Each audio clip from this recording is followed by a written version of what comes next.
Thank you very much for joining us here. This is Business at 9 and I'm Nivedna Prabhu. Our top focus, it is regarding the poll-bound state of Bihar. The Bihar government has decided, in fact, to implement a domicile policy for government jobs which are reserved for women. Currently, the 35% reservation quota has been fixed in government jobs for female candidates. Now, the decision to implement the domicile policy for women was taken today in a cabinet meeting chaired by Chief Minister Nitish Kumar. Now, only female candidates who are residents of Bihar will be able to get the benefit of 35% reservation. My colleague Roshni is here to tell us how the scenario has been so far in Bihar ahead of the elections. Roshni, over to you. Just months ahead of 2025 Bihar Assembly election, Chief Minister Nitish Kumar has made a big political move. The Bihar cabinet has approved 35% reservations for women in government jobs with a caveat. The women have to be permanent residents of Bihar.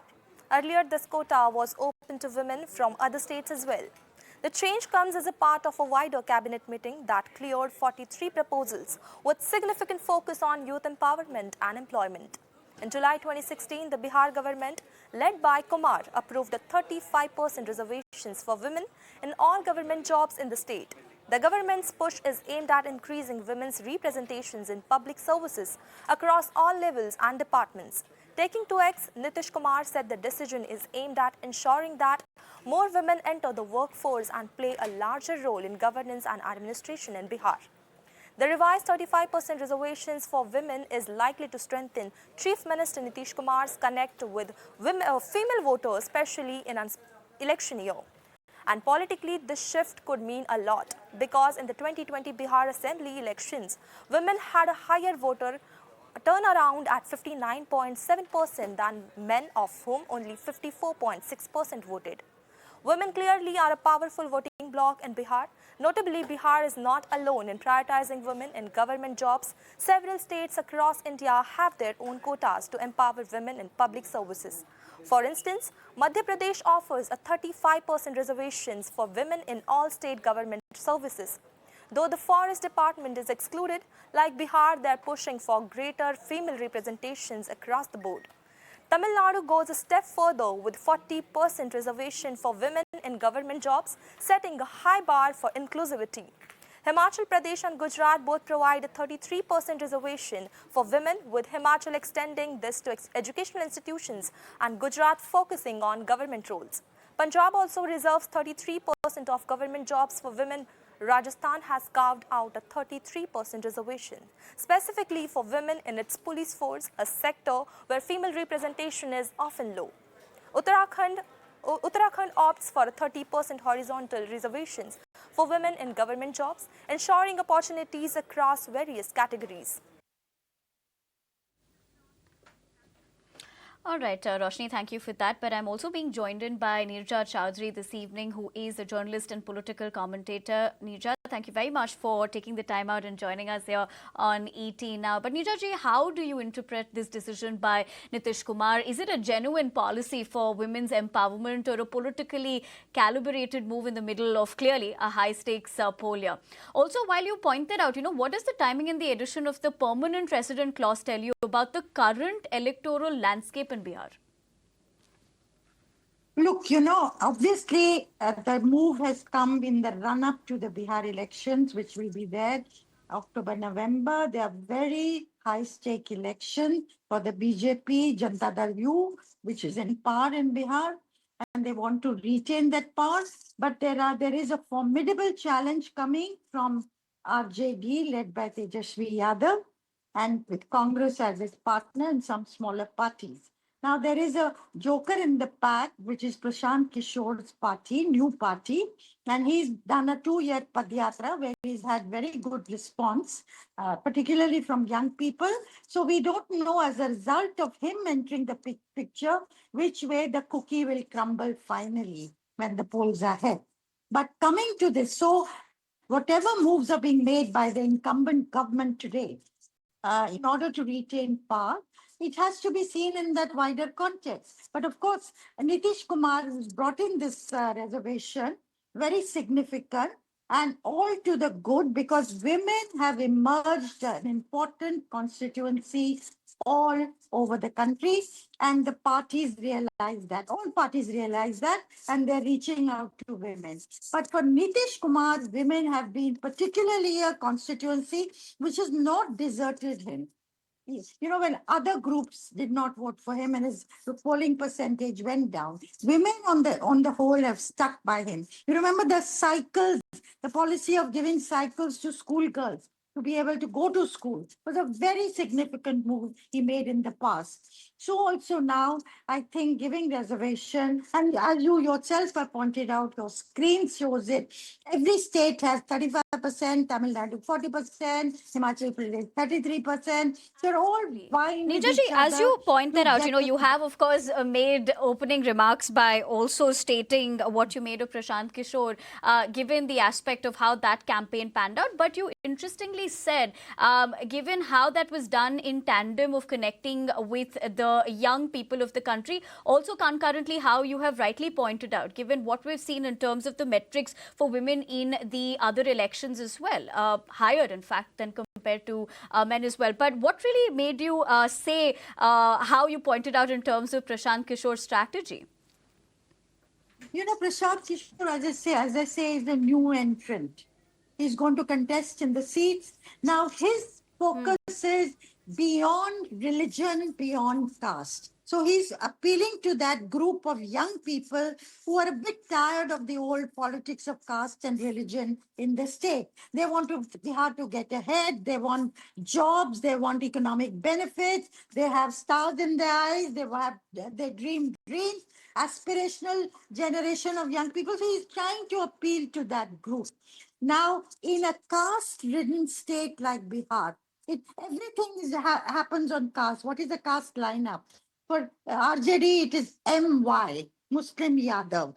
Now, will the RJD be able to add others, Muslim Yadav plus? If they manage to get that plus, they will be home and dry.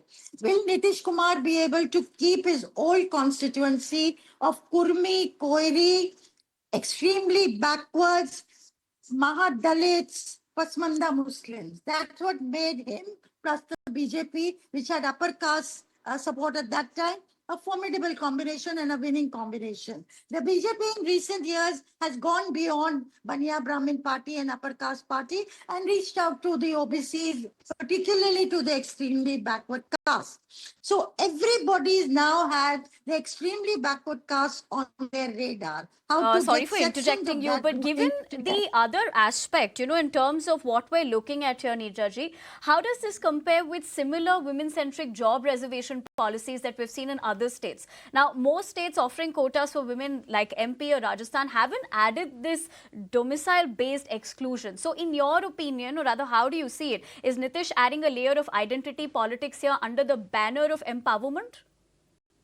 Of course, without a doubt, without a doubt. And as I said, he was in a sense a path breaker when he gave those cycles to the girls, so that they go to the neighboring places to be able to complete their school education. It wasn't to be looked as a freebie. That was an empowering tool, and it worked for him. So also here, given the way the women are now emerging as a constituency, as a vote bank. And therefore, every party will now think of new, imaginative, innovative ways to get across to them. But just to complete on Prashant Kishore, which, Prashant Kishore's appeal beyond caste and religion, normally it has an appeal to upper castes and middle classes. When you say, no, don't go by caste, don't go by religion. And particularly in a state like Bihar, which is so afflicted by caste and caste combination. So will he cut into the upper caste and middle class vote, which has traditionally belonged to the BJP? Some people say that he will cut into the RJD vote. Others say he'll cut into the BJP vote. How, as I said, all this pans out will determine what happens and what the outcome of Bihar is. Absolutely. In fact, as you put that into perspective. Nobody better than you, Neerja ji, to do that, because you rightly pointed out what we've seen previously with Nitish Kumar's campaigns as well. But the other aspect which has come into question is the legality of this. Do you think the new clause restricting 35% job reservation only to women, here very important for our viewers also to note that who are permanent residents of Bihar, is likely to face legal scrutiny? Moreover, can it be challenged constitutionally as well? Yes, I'm sure it will be challenged in the courts, no doubt about it. But Nitish Kumar has made his point politically. That I wanted to do it, is the courts that are stopping me. If the courts go ahead with it, if the courts state, which is possible, it will take time to come to a conclusion. And the elections are only now weeks away or a few months away. So he has made his point that I want this to, I want this done for the women. Okay, the courts will stop me, we will pursue it. But the political point has been made. That is the main thing to understand and remember. As you pointed out, what you've also kind of done is concurrently look at different strategies as well, a pattern that's being used, and like you said, maybe more creative ways of wooing the public, and rather not just gender, but also the young voters of today is also concerned. But is it a unique political constituency, especially among women, or is this a sign of strategy with traditional vote banks fragmenting? Taking a cue from what you had pointed out earlier as well. The job quota is a very potent weapon, because today what is the burning issue in the country? It is joblessness. It is livelihoods. It's people wanting, particularly younger people wanting jobs. So if you offer this to women, a very important constituency, then it's a very, very significant thing that they want, that you are offering them. And you're bound to get the support when you do that. Now you will say it's unfair, it should not be done the way it is. There will be people who will challenge it. No doubt about that. So let's see if it's challenged, let's see what the courts come up with on this one. Other states will follow this very closely. Right. And Neerja ji, before I let you go, also given the aspect that, when you look at this moment, policy pitched as empowerment delivered with, of course, poll season urgency as well, does it say more about how seriously parties now take women as voters, or how nervously they view their drift? They do. I think all parties, if you look at their manifestos, you look at their rhetoric, you look at their promises, just look at each politician across party line. Yes, women have become a very important constituency. And remember, job reservation must not be equated with freebies. It is not a freebie. Just as that cycle for that girl to go to school is not a freebie. There is a debate on freebies. What is freebie? Absolutely. And what is a tool which empowers a certain community? There are two different things. But it's a good debate to go into in the country today. Absolutely, Neerja ji. Perhaps we will schedule another program just to debate that. But for the moment, I want to thank you very much for joining us this evening and sharing with us your perspective as to how you're looking at this. Essentially, what's going to happen, well, we'll only know in a few months from now. But for the moment, we leave the conversation at that, because it's time for a quick break here on Business at 9. But coming up after the break, a food regulator, FSSAI, issues directives to ensure stricter food safety norms for e-commerce players. Directives issued on expiry, date visibility, license display and app information. Stay with us. Don't go anywhere. We're going to be right back this Tuesday evening.